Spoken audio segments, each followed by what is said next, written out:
એક નામ નથી. શ્રીરામ એ આસ્થા છે. શ્રીરામ ભારત વર્ષની શ્રદ્ધા છે. શ્રીરામ એ લાગણી છે અને કેટલાયના જીવનનો આધાર છે.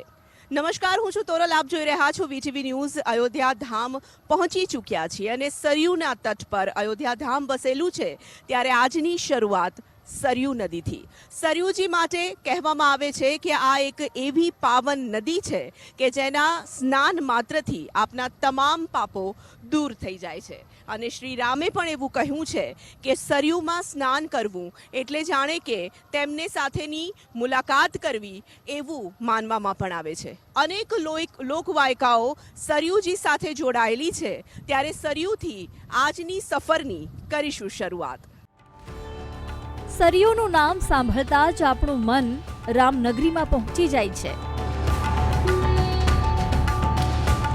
કારણ કે ભગવાન રામે પણ કહ્યું છે કે સરયુ નદીના સ્પર્શ માત્રથી હું એ ભક્તને પોતાનામાં સમાવી લઉં છું. રામ મંદિરની પ્રાણ પ્રતિષ્ઠાનો અવસર જ્યારે હોય ત્યારે સરયુનું મહત્વ પણ ખૂબ વધી જાય છે. વીટીવી ન્યૂઝની ટીમ અયોધ્યા નગરી પહોંચી તો જાણે દિવાળીનો માહોલ હોય અને એક દુલ્હનને શણગાર કરવામાં આવ્યો હોય તેમ અયોધ્યાને શણગારવામાં આવી છે. અયોધ્યાના રસ્તાઓને સુંદર રીતે સજાવવાની સાથે સાથે ઠેર ઠેર વિવિધ રાજ્યમાંથી આવેલા કલાકારો પોતાના પરંપરાગત નૃત્યોથી આ ઉત્સવમાં ચાર ચાંદ લગાવવાનું કામ કરી રહ્યા છે.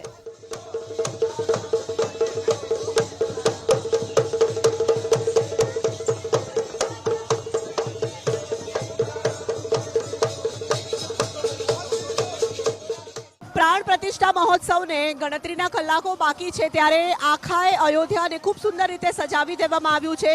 તો રામ મંદિર જવા તરફનો જે માર્ગ છે ત્યાં ઠેર ઠેર આવા સાંસ્કૃતિક કાર્યક્રમો માટે સ્ટેજ બનાવવામાં આવ્યા છે. લોક કલાકારો દ્વારા સતત અહીંથી પોતાની સંસ્કૃતિને દર્શાવવામાં આવી રહી છે. આપ જોઈ શકો છો કે ચારે તરફ માહોલ જે છે તે રામમય જોવા મળી રહ્યો છે. તમામ જગ્યાએ ખૂબ સુંદર રીતની સજાવટ પણ કરવામાં આવી છે. આ તરફ પણ આપ જોઈ શકો છો કે જે આખો પથ છે તેને ફૂલોથી સજાવવામાં આવ્યો છે. અયોધ્યા આખી જાણે ફૂલોની નગરી બની ગઈ હોય તેવા દ્રશ્યો જોવા મળી રહ્યા છે. અનેક ભજન મંડળીઓ પહોંચી છે તો અનેક સાધુ મહંતો પણ અહીં પહોંચ્યા છે. વીવીઆઈપી પણ હવે ધીરે ધીરે અયોધ્યા તરફ આવી રહ્યા છે અને હવે જાણે કે ધીરે ધીરે અયોધ્યામાં ભીડ વધી રહી હોય તેવું લાગી રહ્યું છે. આગળ વધતા અમારી ટીમ વીણી ચોક ખાતે પહોંચી તો અહીં પણ માહોલ ભક્તિમય જોવા મળ્યો. લોકો આ અદ્ભુત કલાકૃતિને નિહાળતા અને ફોટોગ્રાફી કરતા નજરે પડ્યા. સુર સામ્રાજ્ઞી લતા મંગેશકરનો આરાધ્ય રામ પ્રત્યેનો અપાર પ્રેમ હતો અને એટલા માટે જ કદાચ તેમની 93મી જન્મ જયંતિના દિવસે અહીં અયોધ્યામાં વીણા ચોકનું અનાવરણ કરવામાં આવ્યું. ખૂબ જ મોટી વીણાની પ્રતિમા અહીં મૂકવામાં આવી છે અને લતાજીની યાદમાં આ ચોકને યાદ કરવામાં આવે છે. અહીંયા દરરોજ સાંજે લતાજીના સ્વરમાં ગાયેલા ભગવાન રામના જે ભજનો છે તે વગાડવામાં આવતા હોય છે. મોટી સંખ્યામાં અયોધ્યા પહોંચતા જે લોકો છે તે વીણા ચોક ખાતે પહોંચતા જોવા મળી રહ્યા છે. આગળ વધતા અમારી ટીમ સરયુના કિનારે રામકી પૈડી પર પહોંચી. આ સ્થળ વિશે એવું કહેવાય છે કે ભગવાન રામે એક વખત લક્ષ્મણને સરયુના આ તટ પરથી એવું કહ્યું હતું, જે કોઈ પણ વ્યક્તિ સૂર્યોદય પહેલા સરયુ નદીમાં પવિત્ર સ્નાન કરશે તેની તમામ ઈચ્છાઓ પૂર્ણ થશે. અને લક્ષ્મણે અહીં સ્નાન કર્યા બાદ તેની તીર્થયાત્રાની ઈચ્છા પૂર્ણ થઈ હતી. હવે વીટીવી ન્યૂઝની ટીમ આવી પહોંચી છે રામકી પેડી. રામકી પેડી એક એવું સ્થાન છે જ્યાં અનેક ઘાટોની શૃંખલા આપને જોવા મળે છે. થોડા સમય પહેલા જ આ તમામ ઘાટને નવીન રૂપ આપવામાં આવ્યું છે, નવીનીકરણ કરવામાં આવ્યું છે. દરરોજ સાંજે અત્યારે જે કાર્યક્રમો યોજાઈ રહ્યા છે તેમાં લેઝર શોનું આયોજન પણ કરવામાં આવે છે. અહીંયાથી સરયુજી પસાર થાય છે અને એવી પણ માન્યતા છે, શાસ્ત્રોમાં એવો પણ ઉલ્લેખ છે કે રામકી પેડીમાં આવીને જો કોઈ ભક્ત સ્નાન કરે છે તો તેના તમામ પાપોમાંથી તેને મુક્તિ મળી જાય છે. અંતે અમારી ટીમ એક એવા પવિત્ર સ્થળ પર પહોંચી જેને ભરતકુંડ તરીકે ઓળખવામાં આવે છે.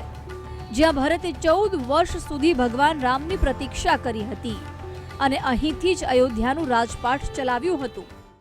પ્રભુ શ્રી રામના જન્મસ્થાન અયોધ્યાની સાથે અનેક વાતો, અનેક કથાઓ, અનેક ઇતિહાસ તો જોડાયેલો છે, પરંતુ અયોધ્યાની આસપાસ એવી ઘણી બધી જગ્યાઓ છે જ્યાં પ્રભુ શ્રી રામ પહોંચ્યાના પણ પુરાવા મળે છે. અમે એક એવા સ્થળ પર આવી પહોંચ્યા છીએ જેને નંદીગ્રામ ભરતકુંડ કહેવામાં આવે છે. ભરતે શ્રી રામ જ્યારે વનવાસ ગયા ત્યારે 14 વર્ષ અયોધ્યાથી બહાર આ જ સ્થળે પ્રભુ શ્રી રામની તપસ્યા કરી હતી, તેમની પ્રતીક્ષા કરી હતી. અને જ્યારે પ્રભુ શ્રી રામ લંકા પર જીત મેળવ્યા બાદ અયોધ્યા પરત આવી રહ્યા હતા ત્યારે સૌથી પહેલા તેઓ અહીં આવ્યા હતા અને ભરત સાથે તેઓએ મિલાપ કર્યો હતો. અત્યારે જે મંદિરના દ્રશ્યો તમે જોઈ રહ્યા છો એ જ દ્રશ્યો છે જે રામ અને ભરત મિલાપના દ્રશ્યો છે અને એનું મંદિર આજે અમે આપને દર્શાવી રહ્યા છે. શું આખી આ કથા છે, શું આની પાછળની માન્યતા છે અને કેટલું તેનું મહત્વ છે તેના વિશે આજે આપણે વાત કરીશું. ये जो मंदिर है राम भरत मिलाप मंदिर कहते हैं इसे, इस जगह के बारे में, इस मंदिर के बारे में बताएं हमें. जय श्री राम. जय श्री राम. ये भरत श्री राम भरत भैया की पावन नगरी है. ये भरत की तपोस्थली भूमि है जहाँ भरत जी ने 14 साल तपस्या करी थी अपने श्री राम प्रभु के इंतज़ार में कि कब मेरे प्रभु श्री राम जी आएंगे और फिर हम अयोध्या जाएंगे. तो 14 साल भरत जी ने यहीं बैठ के तपस्या करी थी और जब राक्षसों का संहार करके प्रभु श्री राम जी आए थे तो यहीं मिले थे भैया भरत से अपने और मिलके फिर उसके बाद अयोध्या गए थे. ये भरत सरोवर है जिसमें भरत जी ने 14 साल स्नान करी थी. यहाँ से 2 मिनट की दूरी पे है जो भरत जी ने भूमि बना के नीचे बैठकर और आसन लगाकर प्रभु श्री राम का इंतजार किया था और यहीं से अयोध्या का राजकाज चलाते थे. कभी अयोध्या नहीं गए. 14 साल तक उन्होंने कभी अयोध्या नहीं गया. यहीं से राजकाज चलाते थे, यहीं का प्रशासन करते थे. और जब लंका से राक्षसों का संहार करके हुए प्रभु श्री राम जी आए तो यहाँ दोनों भाई आपस में प्रेम से मिले. और जय श्री राम. તો તમામ લોકો અત્યારે રામમય થઈ ચૂક્યા છે ને એવા સ્થળ પર વીટીવી ન્યૂઝ પહોંચ્યું છે જ્યાં રામ ભરત મિલાપ થયો હતો અને તેનું મંદિર પણ જોવા મળી રહ્યું છે. કેમેરામેન મેહુલ રાઠોડ સાથે હું તોરલ કવિ, વીટીવી ન્યૂઝ, નંદીગ્રામ, અયોધ્યા.